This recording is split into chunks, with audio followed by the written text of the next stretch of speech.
Absolutely.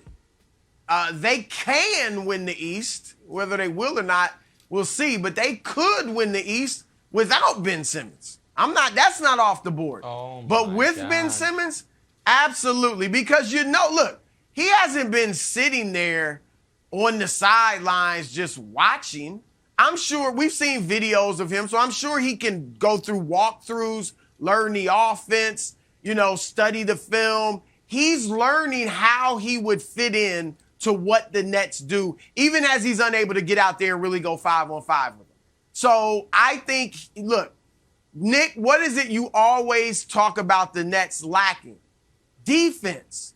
And we know Rick told us a few weeks ago, we've looked at the numbers. Last year, they picked it up defensively in the playoffs. Fourth best defensive rated team in the league in the playoffs last year. All right. But imagine what they could do defensively with Ben Simmons. I mean, now that answers your greatest question, Nick. He would unquestionably make them a better defensive team. Look at these numbers against Giannis. It was just one game last year because Ben only played in one game against him. But look at how he defended the best player in the world.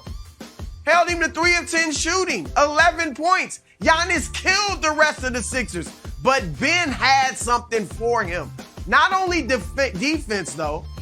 The Nets, one thing I'm bothered about with them is Kyrie is not really a point guard. He's a scorer. And you can see he doesn't run the show like a James Harden. In fact, recently, Kevin Durant actually has had the ball in his hands a lot, and he's a pretty good playmaker himself. But if you bring Ben Simmons in there, all of a sudden, he's a playmaker. He's getting the ball to Kyrie where he likes it. He's getting the ball, Rick, to KD, of course, where he likes it. And then when you don't score in transition or with one of those guys, you can put Ben in the dunker spot. So I'm just saying you think they're dangerous now?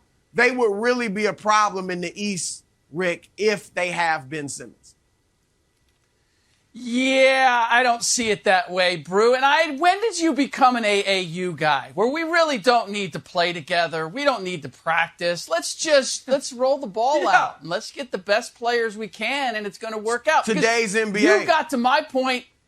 The league better hope that the Nets don't make a run to the finals because it would be an indictment of the league and where it is. And I don't see them anyhow getting past the Milwaukee Bucks. Could they ultimately get to the Eastern Conference Finals?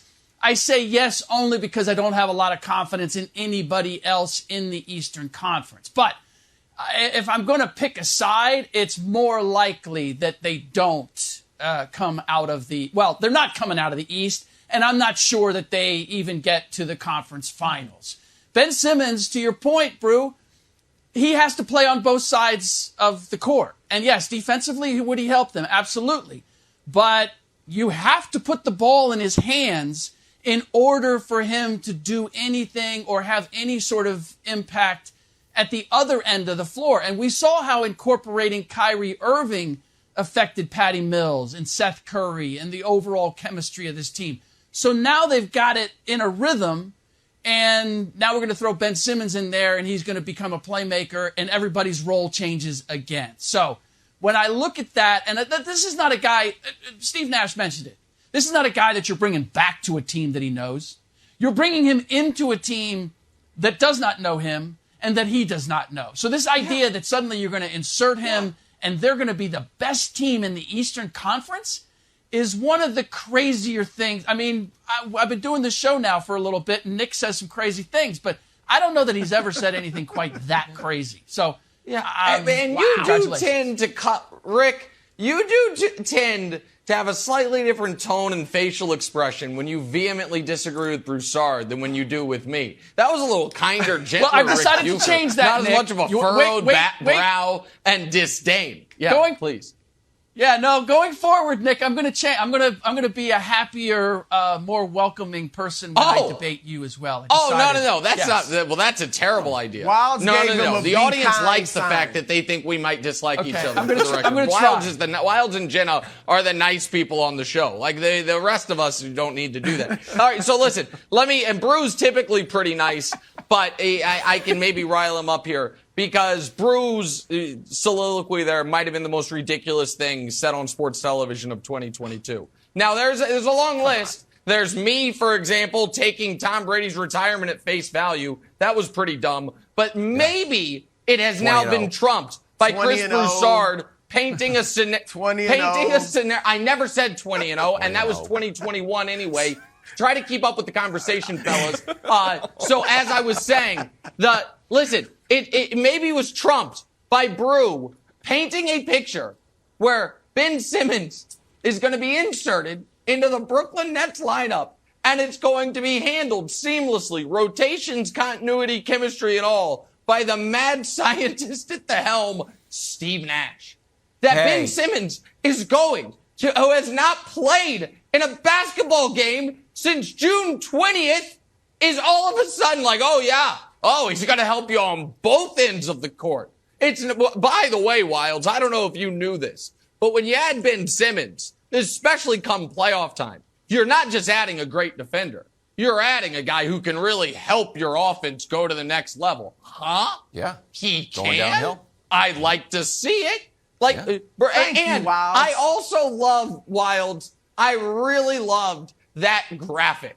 That graphic is one of my favorite things we put on this show because the point was, look at what impact Ben Simmons has on Giannis. And I'm looking at the graphic and I'm doing the math and I'm like, it looks like Giannis had 31 points on 22 shots in that basketball game. So I don't know what happened, but it looks like Giannis shot 60% and scored 30 points. Now that is, to be fair, better than the Nets typically hold Giannis. Yeah. That's okay. Yeah. Well, evidently he can't guard him the whole game, or something went awry. Because maybe they should have said, "Hey Ben, just guard him the whole time." But something happened there, Wilds. So no, I'm going to go ahead and say that dropping Ben Simmons into the playoff cauldron after being out of basketball for 10 months. For a team he's never played with that doesn't currently have a coach is not going to work out. I have that hot take. They have a coach. Okay, be careful. They have a coach. He might be going to the finals. Head coach in charge of vibes. Turns out he is a good coach. No, so vibes are important. When Ben Simmons is on the team, KD, Kyrie, vibes are important. So here's the thing. I think everybody is looking at this wrong, except Broussard. But I think everybody else is looking at this wrong. Why did Ben Simmons go to Philadelphia to sit on the bench? He didn't have to. They had a road trip to Boston. He didn't go. But the Nets organization and Ben Simmons collectively agreed, hey, it's important to kind of get our feet wet, to dip our toe into Philadelphia. We want you there. So I could see him coming back in the first round, not to start, not to have a huge impact, but hey, get your feet wet. Let's break the ice, dip your toe back into the playoff waters, play for 5 minutes, I don't care, in a random game.